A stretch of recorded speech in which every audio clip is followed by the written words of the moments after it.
Saludos, saludos a todos, muy buenos días, muy buenas tardes o muy buenas noches. Nosotros somos Suma Teológica, Crítica y Académica. Muchas gracias a todos aquellos suscriptores que siguen el canal. Muchas gracias a ustedes ya que ustedes hacen posible este pequeño espacio. Entonces el día de hoy vamos a estar comentando eh, la redacción de los evangelios, realmente cómo se formaron los evangelios, qué son los evangelios. Los escritores de los evangelios escribían historia, contaban relatos míticos, leyendas, cuentos. ¿Qué son realmente los evangelios?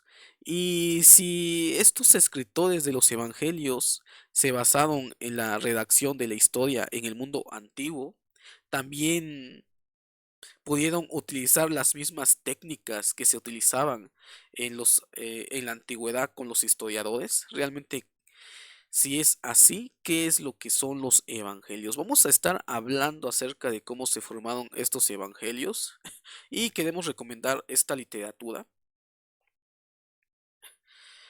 No sé si se logra ver. Es una introducción al Nuevo Testamento de Carlson y Douglas Moo por la editorial CRI. Es un excelente recurso para poder abordar el tema de la redacción de los evangelios y también adentrarnos a una introducción a la crítica del Nuevo Testamento. Habla algunas cuestiones interesantes. Y de ahí sacamos la información que nosotros traemos con ustedes. Es un libro de fácil acceso. Entonces, después de esto, vámonos a ir al tema. Estamos hoy con ustedes para poder retomar esta serie de videos. Vamos a estar hablando este mes de febrero acerca de una visión crítica acerca de los evangelios y el Jesús de la historia. Entonces, vamos a compartir pantalla. Entonces, el tema que queríamos hablar este día es acerca de la crítica de forma. Vamos a estar hablando un poco acerca de cómo algunos eruditos empezaron a investigar y elaborar ciertas metodologías para acercarnos a la redacción de los evangelios. Y vamos a tomar en cuenta la desmitologización de los evangelios, tratar de encontrar realmente qué es lo que tenemos en los evangelios y si realmente podemos hablar de mito, de leyenda, historia o ficción.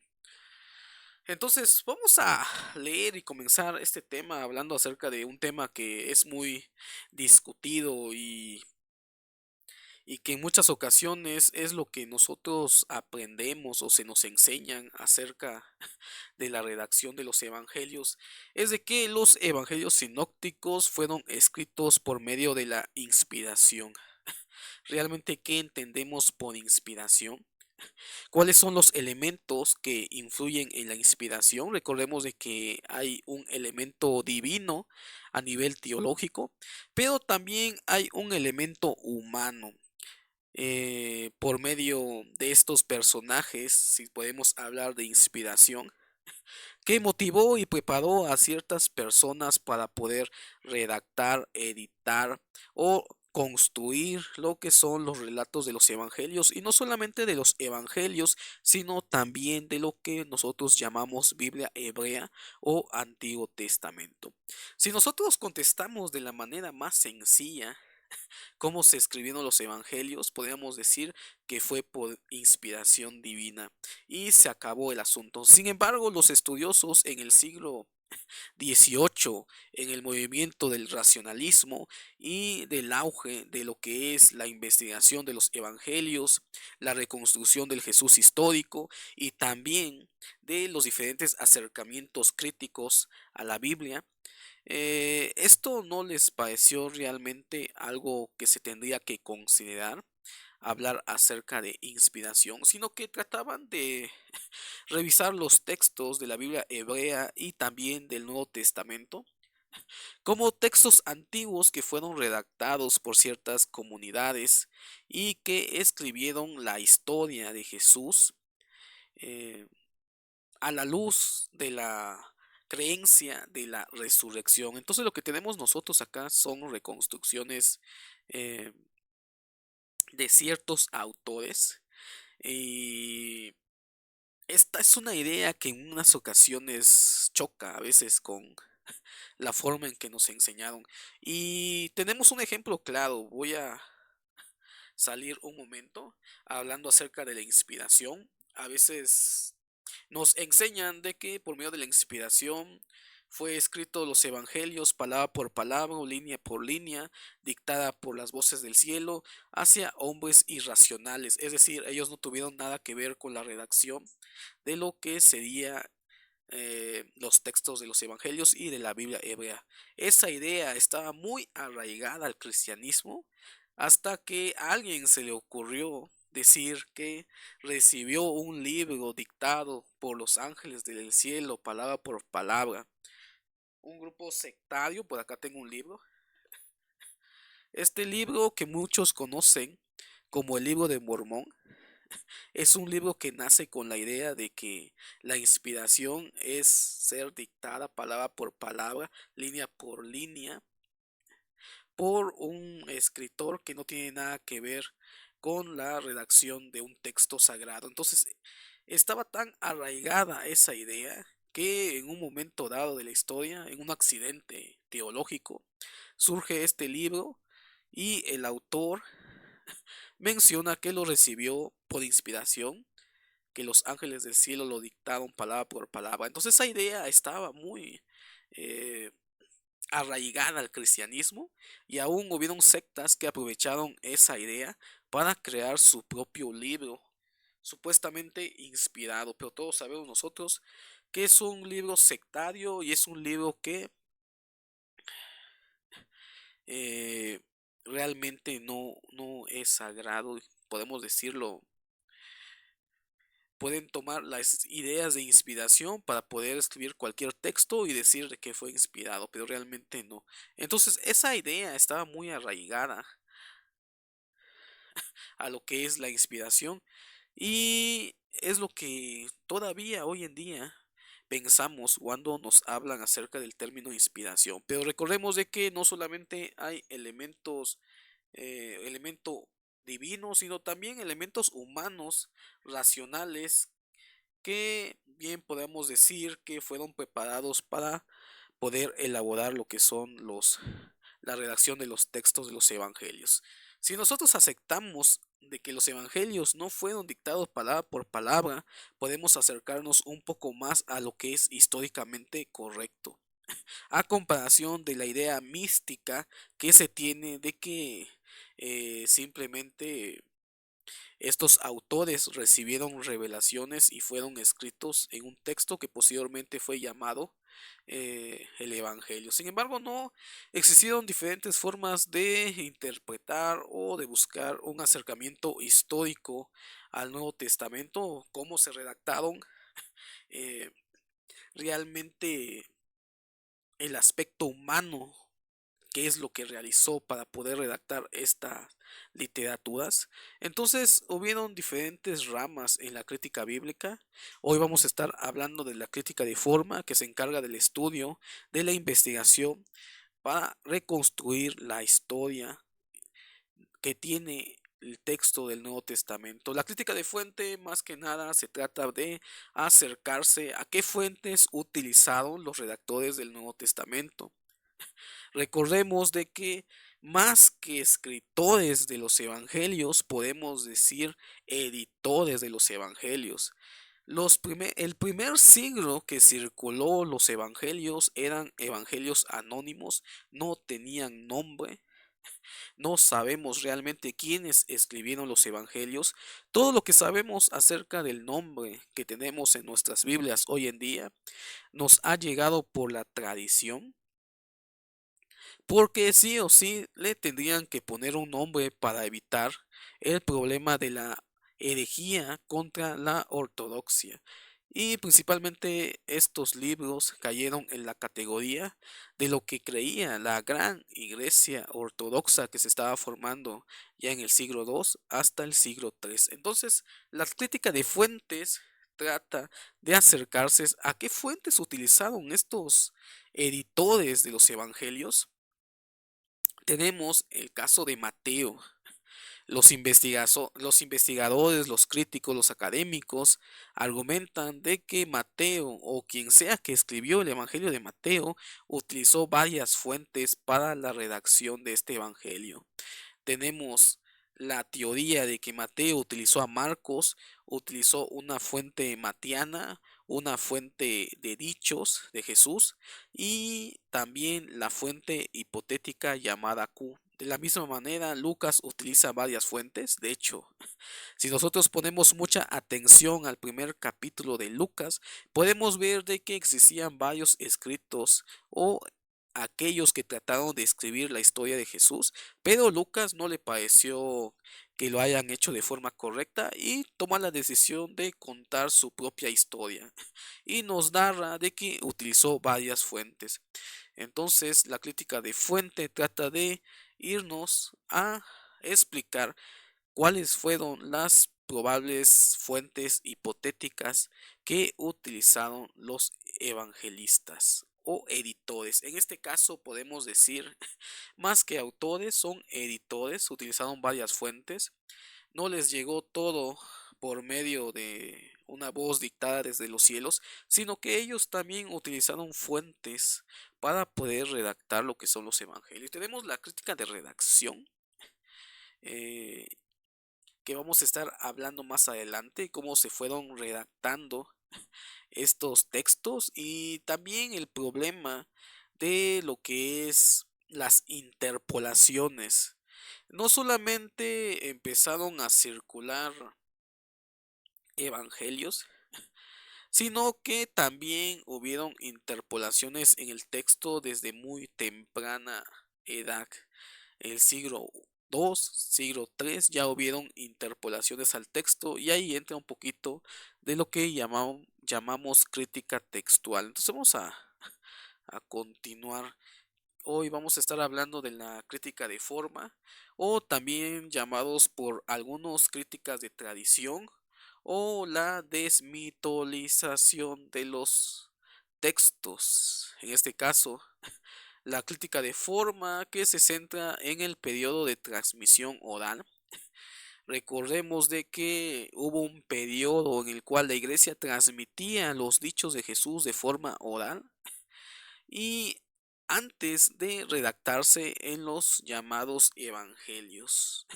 Tenemos por ahí, hay un evangelio, bueno, se le ha titulado como Evangelio Apócrifo de Tomás, pero realmente no es un evangelio como tal, no cumple las características de un evangelio que nos narra historiografía, sino que simplemente es una lista de dichos, me parece que son unos 150 dichos de Jesús, y que algunos académicos han volteado a ver a este texto como un texto más antiguo, probablemente más antiguo que Marcos. Esto es hipotético.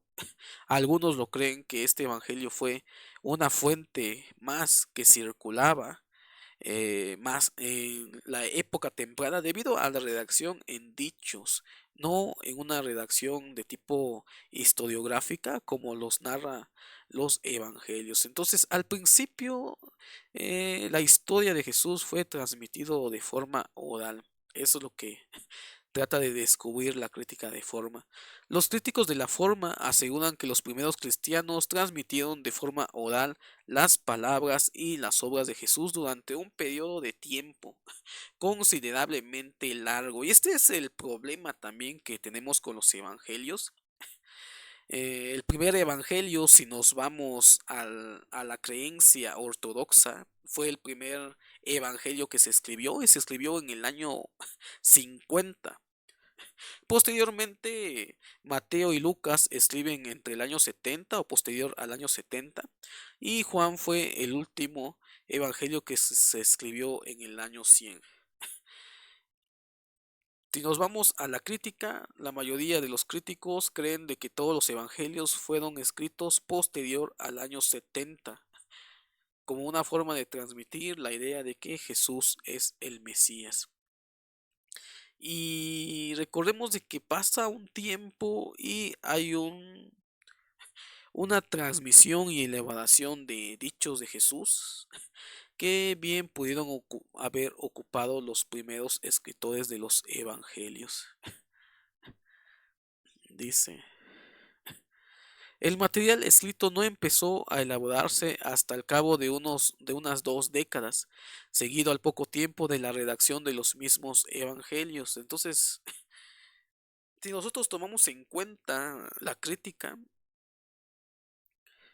en el año 30, 40, 50, son 20 años que transcurren. Posteriormente tenemos el año 70, que son 40 años posteriores. Entonces, 40 años que probablemente hayan circulado ciertas historias y narrativas del personaje de Jesús antes de colocarse en forma escrita. Y este es el dilema. ¿Realmente se pudo mantener de forma fiable lo que es la tradición oral? ¿Realmente nos transmiten las ideas que ocurrieron hace 30, 50 años atrás? Y esto es lo que los críticos de forma tratan de descubrir en el desarrollo o la investigación del Nuevo Testamento. Dice, hay ciertos criterios que vamos a estar observando y vamos a analizar algunos textos que usan los críticos de forma para poder acercarse un poco a la historicidad de los evangelios.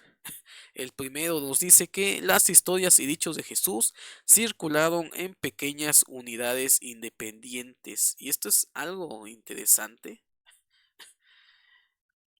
Cómo los críticos han descubierto de que realmente no... La redacción, hablar de redacción del Evangelio es un tema muy complejo. Ellos han investigado y han descubierto de que pues no, la idea de que fue dictada por los cielos palabra por palabra y que no cometieron errores al redactar los evangelios, esa no es una idea que realmente se coloca a nivel histórico, sino que hubieron pequeñas unidades independientes, probablemente dichos escritos por los seguidores de Jesús, que posteriormente los redactores de lo que llegaron a ser los evangelios tomaron para poder construir o reconstruir la historia. Marcos fue el primero que utiliza las fuentes. Mateo vemos que utiliza una fuente hipotética. Tenemos el famoso sermón del monte, que no fue sermón ni fue en el monte, simplemente fue una reconstrucción del mismo evangelista Mateo para poder colocar la fuente de dichos que tenía acerca de Jesús.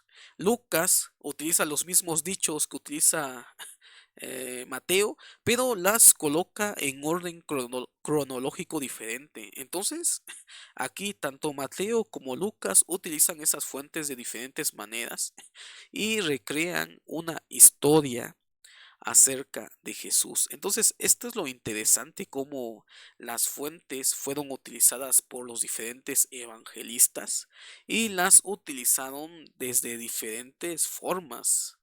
Y algo interesante es que en muchas ocasiones estas pequeñas unidades independientes, también llamadas dichos de Jesús, no tenían un contexto. Y esto crea un problema a nivel hermenéutico. Recordemos de que una de las reglas de la hermenéutica es poder conocer el contexto narrativo, el contexto literario en que se desarrolla nuestro texto. Cuando nosotros no tenemos ese contexto, nosotros podemos sacar varias conclusiones.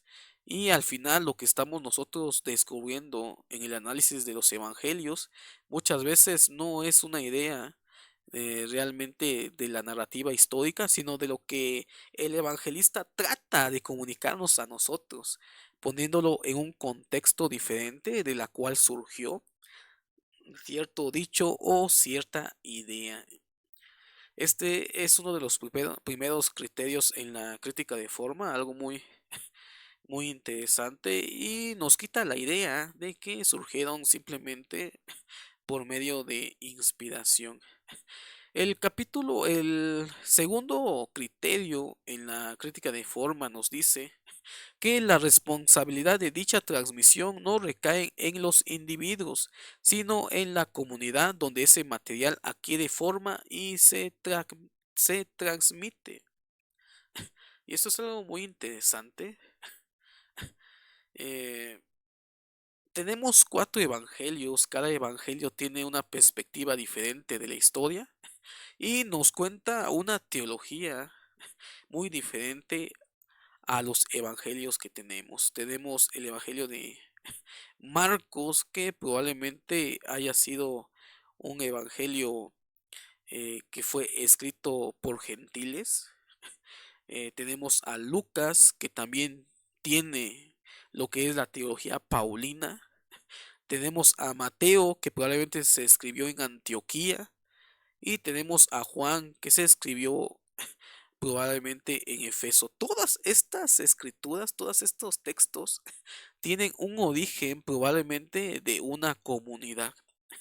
La redacción de estos evangelios fueron escritos por probablemente para sustentar un mensaje o transmitir la idea que tenía una comunidad cristiana. Cuando hablo de comunidad, quiero hablar de que existían varias corrientes que fueron llamadas cristianas, pero que tenían ideas diferentes de interpretar a la figura de Jesús.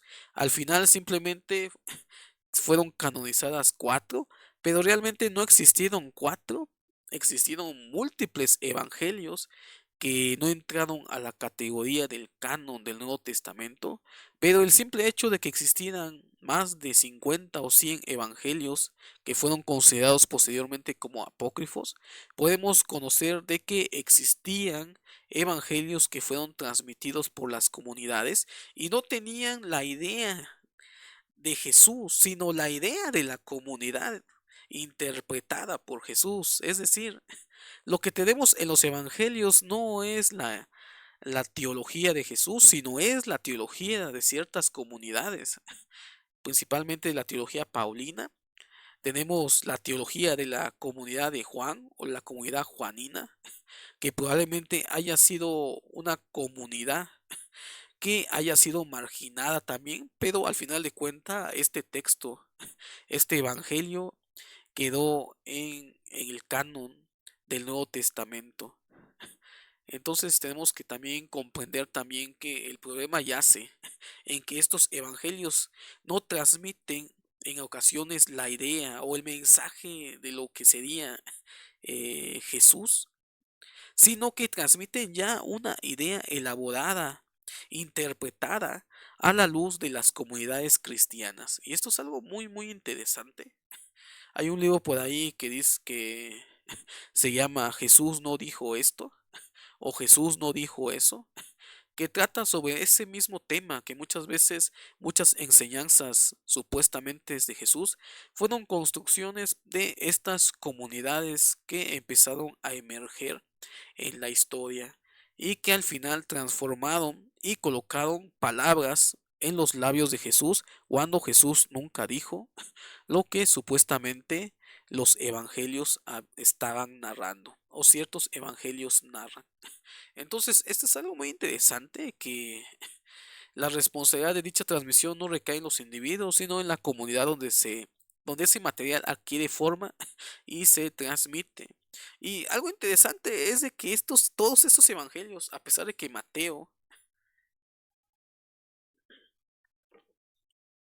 a pesar de que Mateo tenga muchos hebraísmos en su redacción, todos estos evangelios se escribieron desde una cosmovisión gentil, en un pueblo principalmente gentil, y muy poca literatura judio-cristiana llegó a considerarse como parte del Nuevo Testamento. Tenemos literaturas judio-cristianas.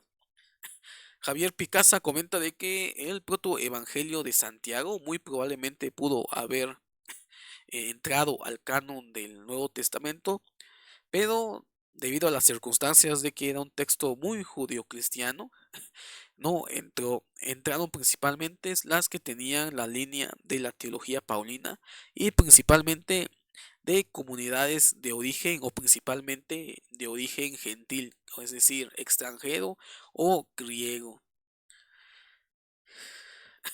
Y vamos al tercer criterio. Dice, las historias y dichos de Jesús adoptaron ciertas formas estándar.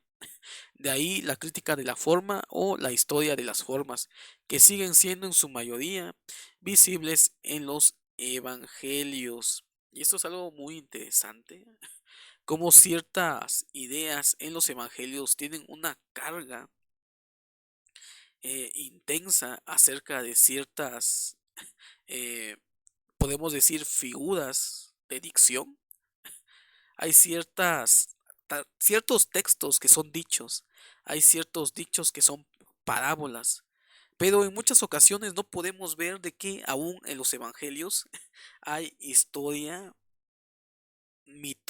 mitolizada o con mitos o leyendas o otros críticos le dicen cuentos. Yo creo que esto es lo que a veces no reconocemos o que debido a esa carga dogmática que nos han enseñado que es inspirado, pues tiene que ser históricamente comprobable y cierto. Sin embargo, tenemos ciertas formas en los evangelios que tenemos que reconocer para poder acercarnos un poco a cómo se fueron desarrollando estas historias. Tenemos también los relatos de los milagros y algo interesante. Hago un paréntesis aquí hablando acerca de los milagros. Anteriormente, los críticos de formas argumentaban de que todos los milagros de Jesús eran simplemente mitos elaborados por el cristianismo emergente.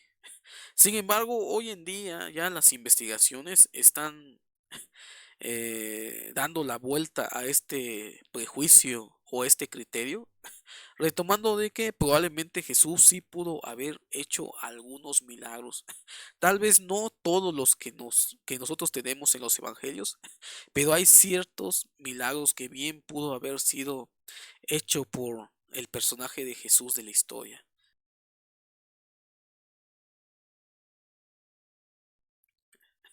Principalmente hablando acerca de los exorcismos. Habían exorcismos o personas que realizaban esto en la historia de la época del segundo templo y probablemente Jesús sí realizaba estos tipos de, digamos, podemos decirlo, milagros o tipo de exorcismos.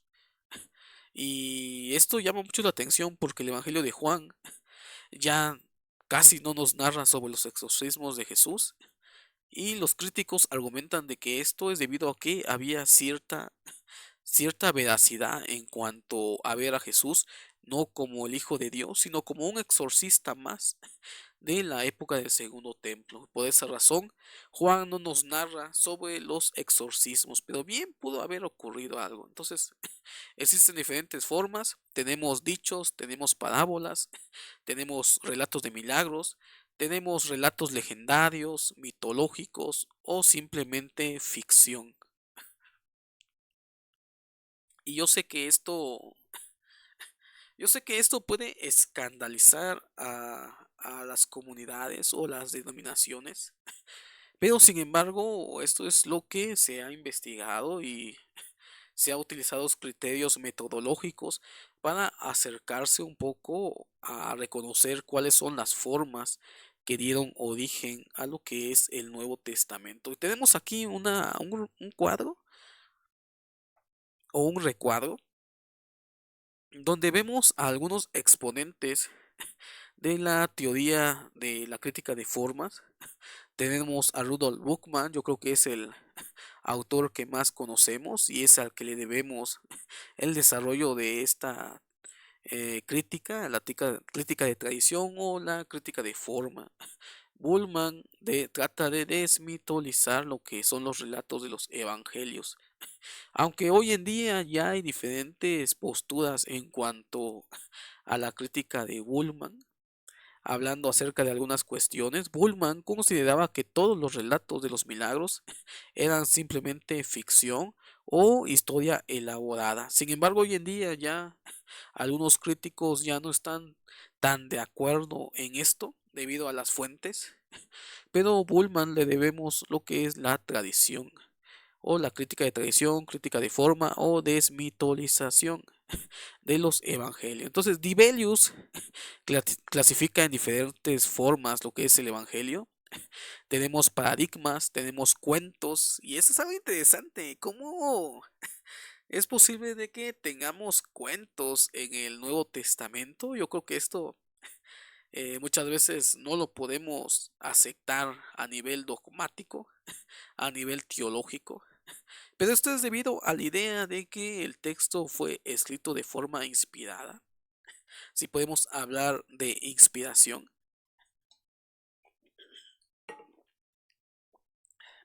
tenemos cuentos. ¿Qué son los cuentos? Aquí nos trae un relato. El relato sobre los milagros de Jesús, por ejemplo, la alimentación de los 5000. Para Dibelius es un cuento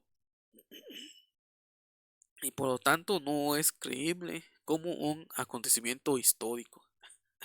Tenemos leyendas, dice Dibelius, que son relatos que magnifican a Jesús como héroes. Por ejemplo, cuando Lucas relata de que Jesús está en el templo con 12 años. Interesante, esto es una leyenda.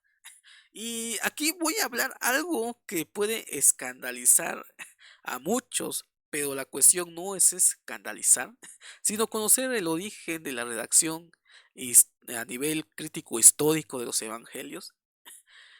Muchas veces creemos de que los relatos de Lucas son históricos, principalmente por el libro de los Hechos, pero en muchas ocasiones eh, el autor de los Hechos, quien sea que haya sido, y del Evangelio de Lucas, quien sea que haya sido, que se relaciona mucho a estas dos literaturas que tenemos en el Nuevo Testamento, muchas veces no las podemos tomar como literatura histórica, sino como una reconstrucción de la historia.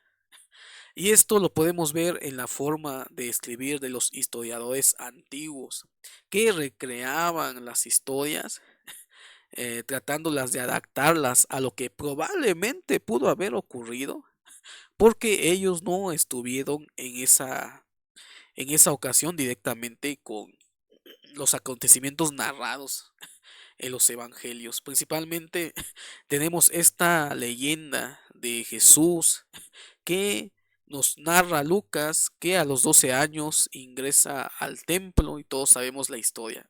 Pero no solamente esto, tenemos a Lucas que probablemente, si damos crédito a que Lucas 1 fue escrito por este redactor de este evangelio, podemos ver de que esto, la historia de los orígenes de Jesús es una leyenda, es un mito, una leyenda piadosa, como también varios discursos que encontramos en los libros de los Hechos asociados a los personajes bíblicos, y que Lucas, como buen historiador de la época, utiliza también las técnicas de los historiadores griegos, en los cuales inventaban las historias, inventaban los discursos, y por lo tanto podemos ver de que Hechos y Lucas contienen mucha literatura de tipo leyenda, tipo ficción, cuento.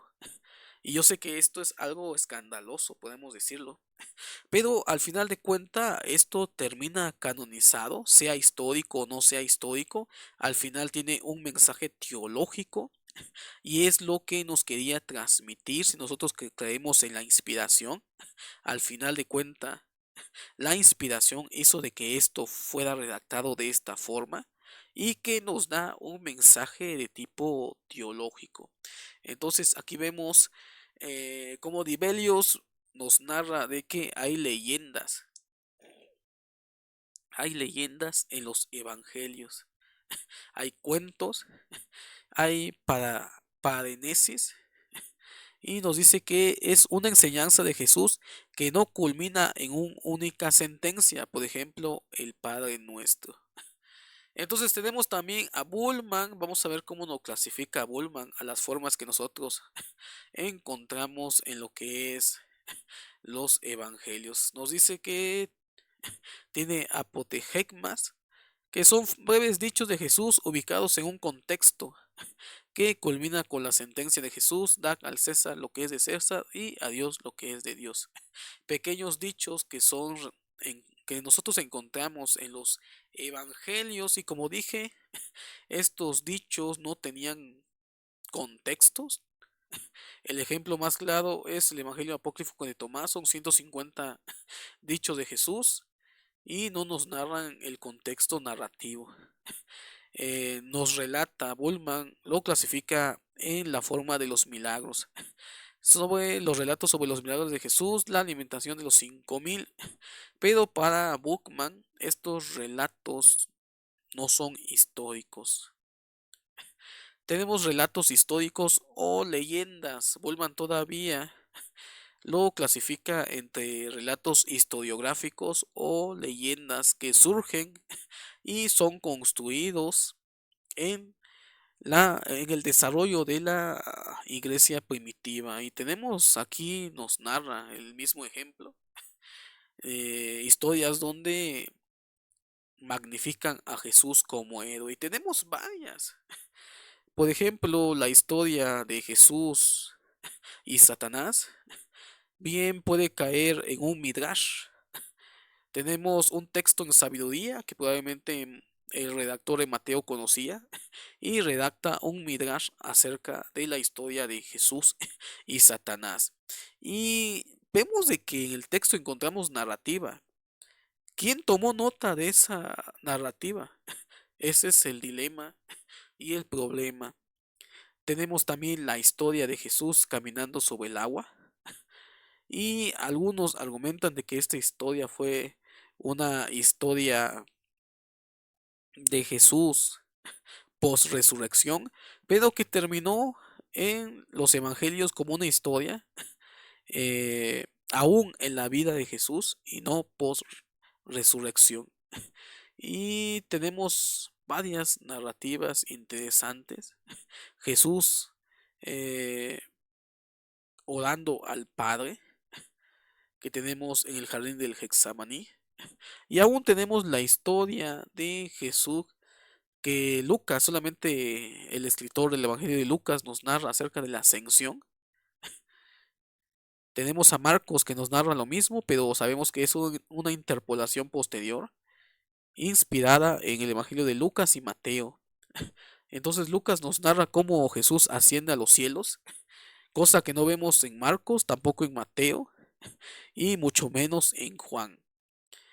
Para el evangelista Juan, Jesús está entre la iglesia primitiva. Entonces tenemos estas pequeñas leyendas consideradas por Buchmann. Tenemos sentencias dominicales y Buchmann lo clasifica como una enseñanza de Jesús que no culmina en una única sentencia. Y Taylor, tenemos también Taylor que lo clasifica como relatos sobre las declaraciones de Jesús, relatos sobre los milagros, relatos sobre Jesús, dichos y parábolas. Yo creo que no tenemos tanto problema con la clasificación de Taylor, pero sí tenemos problemas con Dibelius y Rudolf Buchmann. Vamos a ver unos pequeños ejemplos de la narrativa bíblica. Dice el cuarto postulado de lo que es la crítica de forma. La forma de una historia o un dicho en un concreto o un dicho en concreto hace posible determinar su Sig in Leben lugar en la vida, es decir, su función en la vida de la iglesia primitiva. En muchas ocasiones las redacciones de los evangelios no nos narran o nos narran pocas veces realmente la enseñanza de Jesús, sino que nos narran los problemas de la vida de la comunidad cristiana primitiva.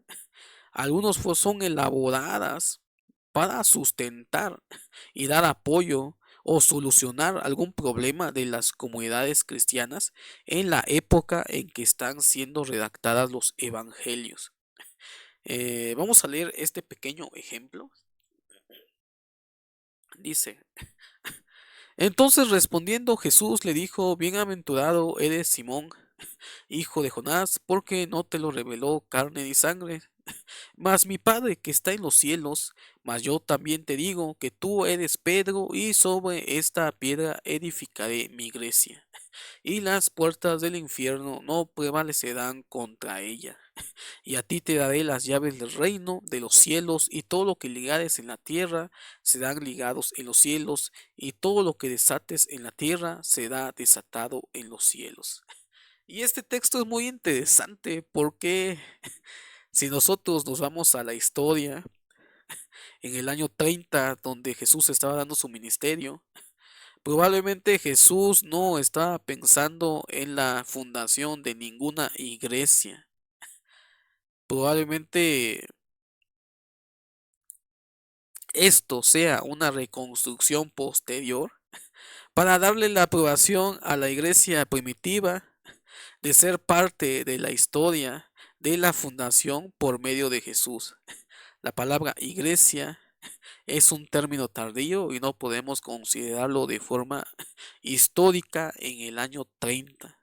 Pero no solamente eso, aquí estamos viendo el problema que estaba surgiendo en la época de Mateo acerca del liderazgo en la iglesia primitiva. Y esto es algo muy interesante a nivel histórico, porque en la iglesia primitiva Pedro no era el líder de la iglesia cristiana o la comunidad de los seguidores de Jesús en Jerusalén, era Santiago. De ahí surge la figura de Pablo, que también es una división más de lo que posteriormente fue llamado cristianismo. Y tenemos a Pedro también como parte también líder de una comunidad o de un movimiento. Y tenemos varias fracciones cristianas. Hubieron también algunos que fueron lideradas por mujeres y esto hay que aceptarlo.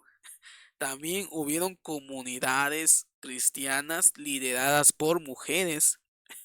Tenemos la tradición de María Magdalena, tenemos la tradición de Junia, tenemos la tradición de la señora que habla la tercera carta de Juan, donde mujeres eran líderes de esas comunidades. Entonces, cuando nosotros hablamos de cristianismo primitivo, tenemos que considerar no solamente en forma singular, sino de forma plural los cristianismos. Y aquí vemos que en la comunidad de Antioquía, el líder indiscutible para esta comunidad era Pedro. Y de ahí surge esta narrativa, esta construcción literaria, para darle la autoridad a Pedro sobre las diferentes otras comunidades cristianas que estaban emergiendo. Hasta que al final la ortodoxia fue conformada, todos sabemos la gran iglesia aceptó este texto, este evangelio dentro del canon y toman ese texto como para argumentar una sucesión apostólica, que sabemos que también no es histórica, sino que es para sostener el liderazgo de la gran iglesia ortodoxa que surgió en el 325, argumentando de que Pedro fue el primer obispo. Sin embargo, todo esto ya es una reconstrucción posterior de una creencia y elaborado en otra creencia de este texto para sentar las bases del liderazgo de la Iglesia Católica Romana y Apostólica. Entonces, ese es un ejemplo de cómo los problemas de la Iglesia cristiana primitiva influenciaron en el desarrollo de ciertas historias en el cristianismo emergente. Principalmente los evangelios nos narran reconstrucciones de este tipo, principalmente Mateo y Lucas. Tenemos la historia de Jesús discutiendo con los fariseos. Y esto probablemente haya sido influenciado no por la época de Jesús. Probablemente Jesús no tenía ningún problema con los fariseos, sino que la iglesia cristiana primitiva fue el que tenía problema con los fariseos y aún con los judíos posterior a la destrucción del segundo templo. Esto lo podemos considerar a nivel histórico después del año 70, rompe el cristianismo con el judaísmo. Al principio no había una división en estos dos sectores. Los seguidores de Jesús eran judíos que creían de que Jesús era el Mesías, formaron una secta más del periodo del segundo templo, hasta posterior a la destrucción del segundo templo. Ahí es donde hay la división entre el cristianismo y el judaísmo.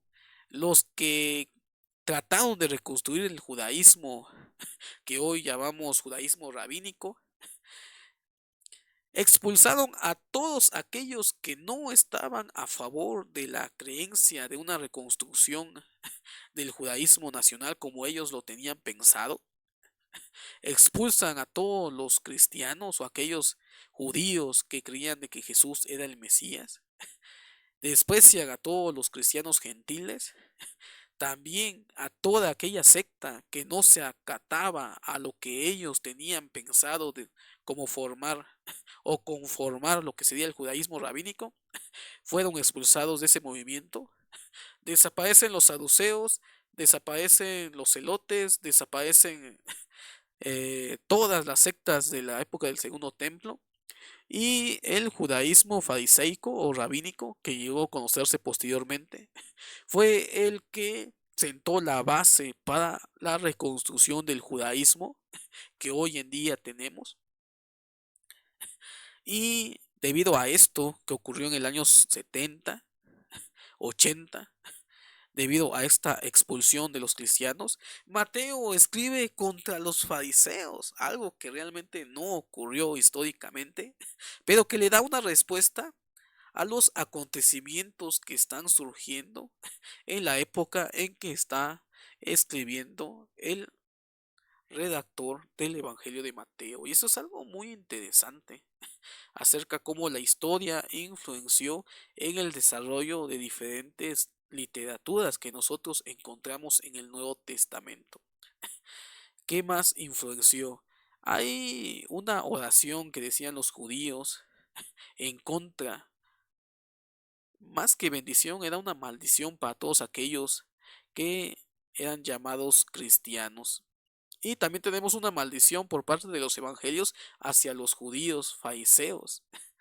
Pero bueno, esta es una discusión del año 70, no es una discusión que ocurrió en la época en que acontecieron los hechos de Jesús.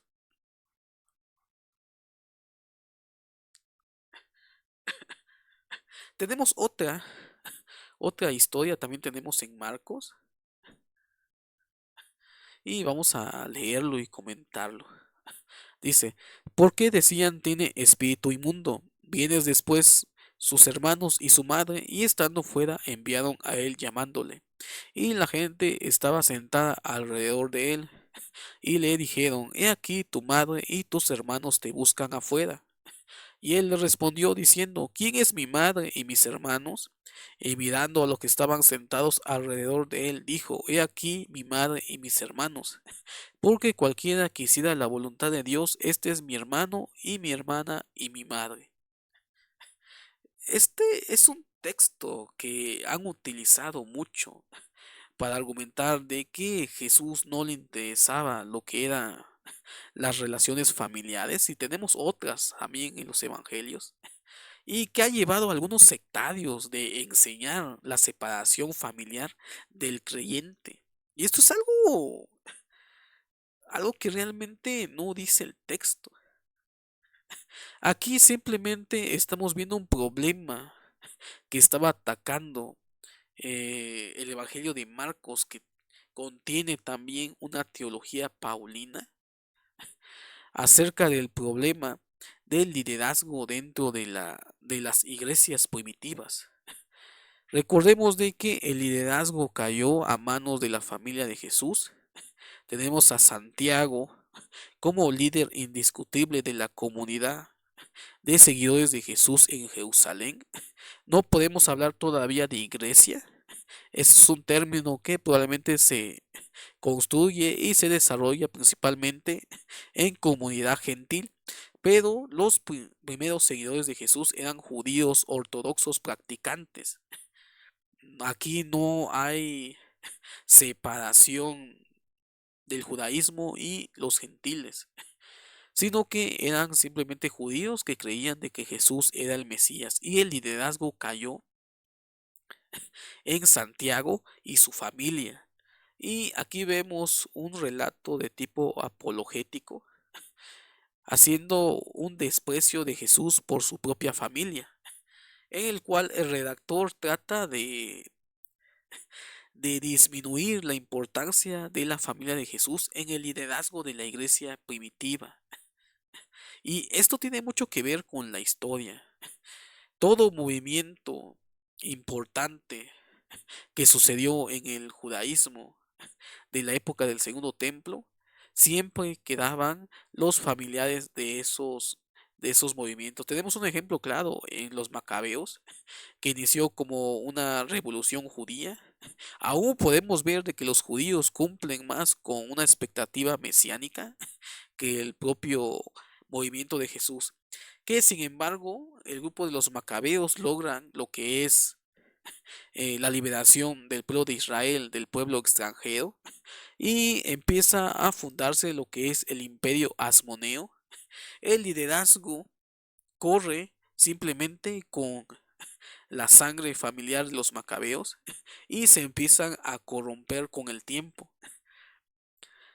Y esto es lo que algunos vieron de mal manera, no estuvieron de acuerdo de que Santiago y la familia de Jesús continuaran con el liderazgo de esta comunidad, tendiendo a que se pudiera haber repetido algo similar con la historia del imperio asmoneo. Y vemos de que surgieron varias fracciones. No solamente el judaísmo del segundo templo estaba dividido, el cristianismo emergente se dividió en varias partes antes del 325. Habían judio-cristianos, habían cristianos gentiles, habían judio-cristianos helenistas, había un movimiento que surgió más adelante llamado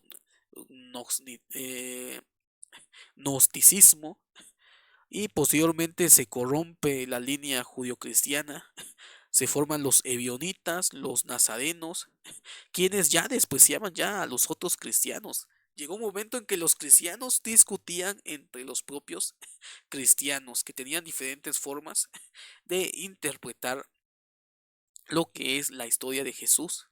Y aquí vemos una apología en contra del liderazgo de la familia de Jesús en el cristianismo primitivo, principalmente de la comunidad judio-cristiana, quien era principalmente judía, a diferencia del cristianismo gentil.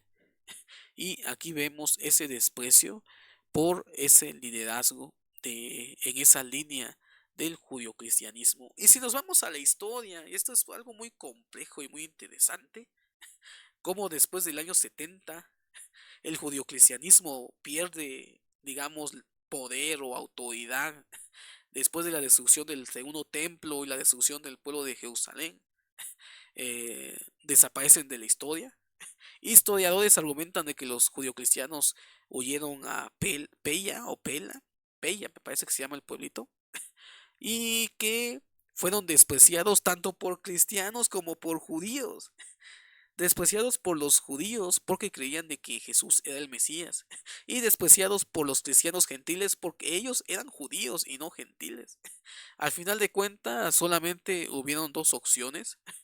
Los judio-cristianos degeneraron en algunas sectas, otros se mezclaron con gentiles y otros abandonaron la idea de que Jesús era el Mesías y se conformaron a las filas del judaísmo rabínico. Es interesante cómo la historia va formando también la redacción de los evangelios. Entonces este es un segundo ejemplo.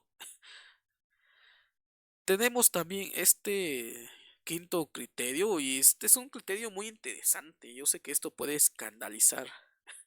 ¿Hasta qué punto los mismos escritores, redactores o editores de los evangelios alteraron las fuentes? Y esto es algo obvio si nosotros hacemos un estudio en paralelo, como cada escritor modificó sus fuentes, alteró las fuentes para darle cierto sentido a su propia idea o teología. Ya se está enfriando el café, eso es señal de que ya nos estamos despidiendo. Entonces vamos a ver este quinto criterio. A medida que se transmitían los dichos e historias de Jesús, la primera comunidad cristiana no solamente daba el material una determinada forma, sino que también los modificaba bajo el impulso de sus propias necesidades y situaciones. Y esto es algo muy interesante y contesta la pregunta, ¿la iglesia cristiana modificó la historia? ¿La iglesia cristiana elaboró la historia? La iglesia cristiana elabora estas narrativas para darle sentido a las comunidades primitivas del cristianismo y modifica las fuentes según las ideas y los problemas de los redactores en el momento en que están escribiendo estas historias. Tenemos un ejemplo claro en la historia de Juan el Bautista, el bautismo de Jesús, que esto probablemente haya sido histórico, pero que la redacción de los evangelios posteriores trataron de modificar la situación de Jesús y Juan el Bautista. Juan el Bautista tenía, era más respetado por los judíos que el mismo Jesús. Eso lo podemos encontrar en la historia de Flavio Josefo, argumentando de que la destrucción de...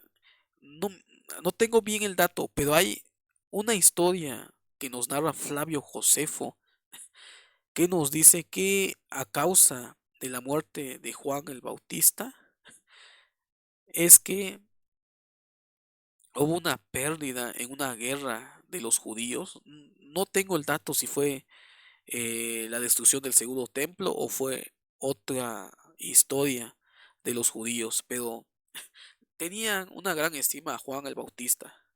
Aún los seguidores posteriores de Juan el Bautista, después de su muerte, siguieron y algunos despreciaban a la figura de Jesús como un falso Mesías, argumentando de que Juan el Bautista fue el que inició el movimiento y que Jesús suplió lo que es el mismo mensaje de Juan.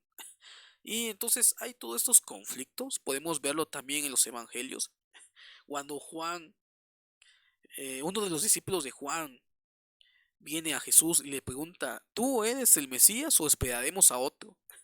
Y esto es interesante porque nos están narrando una tradición antigua donde los mismos seguidores de Juan el Bautista no creían de que Jesús era el Mesías. No tanto de que Juan el Bautista haya dicho esto, sino que el evangelista, el escritor de este evangelio, trata de darle una respuesta poniendo palabras de Jesús en sus labios y sabemos la narrativa que critica después Jesús, que no hay ninguno grande nacido de mujer sino Juan el Bautista, pero el más pequeño del reino de los cielos es más grande que Juan. Esto es polémico si lo vemos desde ese contexto. Tenemos también esta narrativa del bautismo y muchos seguidores de Juan el Bautista decían de que Jesús estaba, la figura de Juan el Bautista estaba por encima de Jesús debido a que Jesús estaba subordinado a Juan el Bautista. Vamos a leer este texto y lo vamos a comentar cómo alteraron el texto. Dice, vamos a leer primero Marcos, que fue el primer evangelio. Y aconteció en aquellos días que Jesús vino de Nazaret de Galilea y fue bautizado por Juan en el Jordán. y todos sabemos que todo esto ya es una elaboración teológica.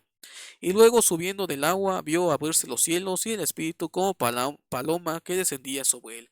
Y aquí tenemos lo que probablemente sea histórico y haya sido una vergüenza para el cristianismo y por lo tanto podemos considerar este relato como histórico. El hecho de que Jesús fue bautizado por Juan. Ahora tenemos Mateo,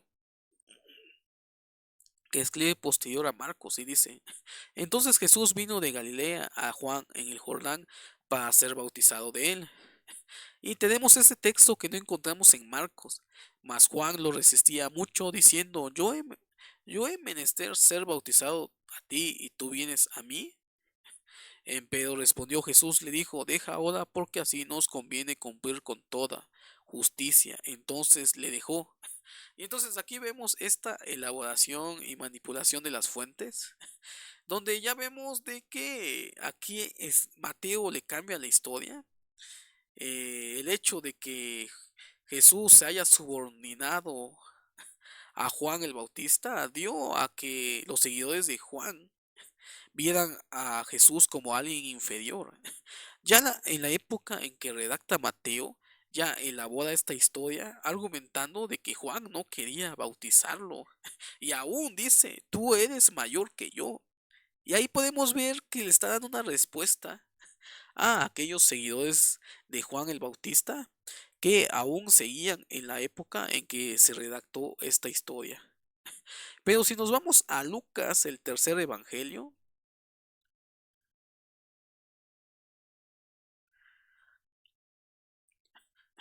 pero si nos vamos a Lucas, el tercer evangelio, este evangelio simplemente calla. No nos dice explícitamente el nombre de quien bautiza a Jesús y dice, y aconteció que todo el pueblo se bautizaba, también Jesús fue bautizado, y orando el cielo se abrió y descendió el Espíritu Santo sobre él en forma corporal como paloma. Entonces aquí, para Lucas, quita la figura de Juan el Bautista porque todavía era una figura problemática en la época en que está redactando el Evangelio.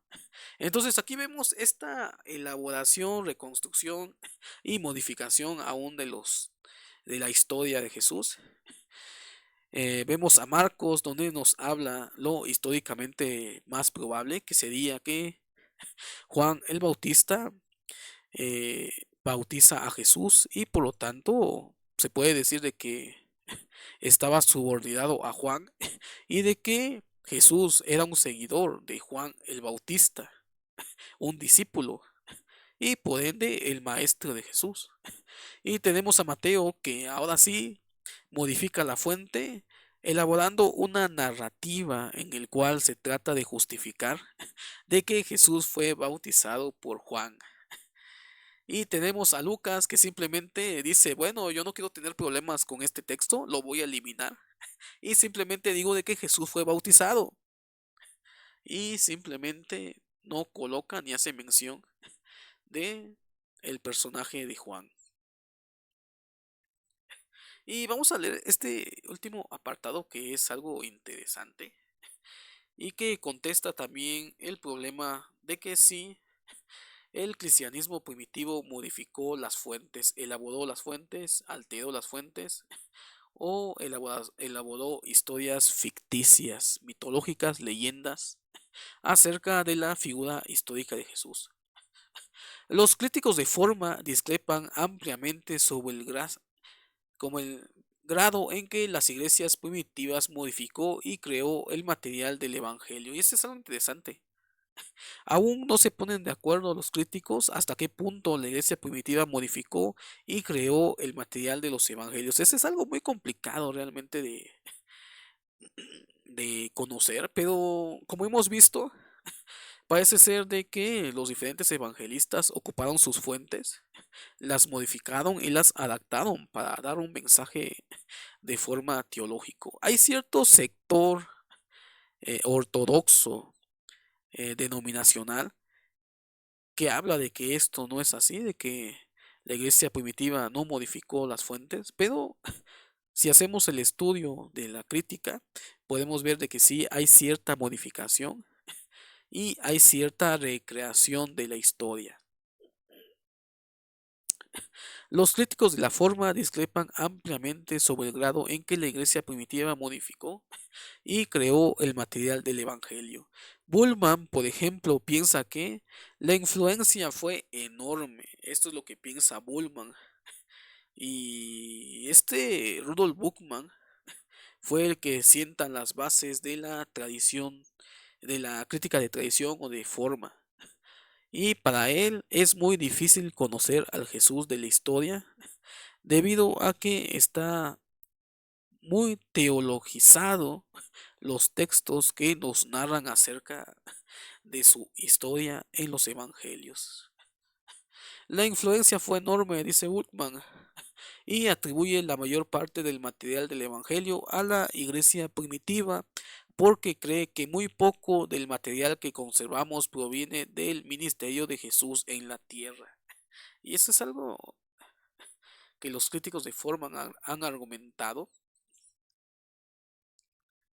Es muy difícil identificar realmente qué es o qué fue realmente lo que hizo y enseñó Jesús. Tenemos dichos. Yo me quedo con que los dichos son más antiguos y probablemente tengan una carga histórica de lo que nosotros encontramos en los evangelios. La historia es reconstruida. Los escritores de los evangelios utilizaron fuentes, las modificaron, las adaptaron a su cosmovisión y a su teología, elaboraron en algunas ocasiones algunas historias que nosotros tenemos en los evangelios y trataron de reconstruir lo que es el evangelio, o sea, Mateo, Marcos, Lucas y Juan. Principalmente Juan es uno de los evangelios que dudan mucho de la historicidad de este evangelio. Para los críticos de fuentes, muy pocas cosas nos hablan acerca del verdadero ministerio de Jesús. Jesús existió, es un hecho indiscutible. ¿Quién fue? Ese es el dilema de los críticos. ¿Qué enseñó? Ese también es el dilema de los críticos. Dice, con muchos otros críticos piensa que la iglesia primitiva no estaba interesada en distinguir entre lo que Jesús había dicho en la tierra y lo que había seguido diciendo por medio de los profetas en la vida de la iglesia. Esto es algo interesante, es algo... Esta última parte que leímos de esta presentación es algo interesante y es algo también para comentar cómo surgieron ciertas historias. Eh, Acerca de cómo hubieron ciertas historias. Yo sé que esto es algo descabellado, pero hoy en día, si nosotros vemos el cristianismo carismático, que habla acerca de revelaciones, sueños, y ya saben, yo creo esa línea tan peculiar del cristianismo. El cristianismo primitivo tenía ciertas características carismáticas y pensaban de que Jesús aún estaba transmitiendo su enseñanza por medio de revelación, por medio de sueños, y no diferenciaban entre lo que era real históricamente y lo que estos profetas decían acerca de lo que habían recibido por medio de una revelación en sueños, y ellos lo redactaban como si fueran palabras de Jesús. Y al final esto también terminó en nuestros evangelios. Entonces me dio mucho gusto estar con ustedes. Hablamos extensamente acerca de la crítica de forma y cómo estos críticos argumentan acerca de las diferentes formas que dieron origen a lo que es nuestro Nuevo Testamento, la historia de Jesús, los evangelios, la clasificación de milagros, dichos, parábolas, pero también hay cuentos, también hay leyendas y también esas historias están influenciadas por la comunidad cristiana primitiva sobre sus problemáticas y también para dar cierta visión o cierta autoridad a ciertas comunidades, aunque Jesús nunca haya dicho lo que se menciona en los evangelios. Entonces, nos vemos en otra ocasión. Muchas gracias a todos.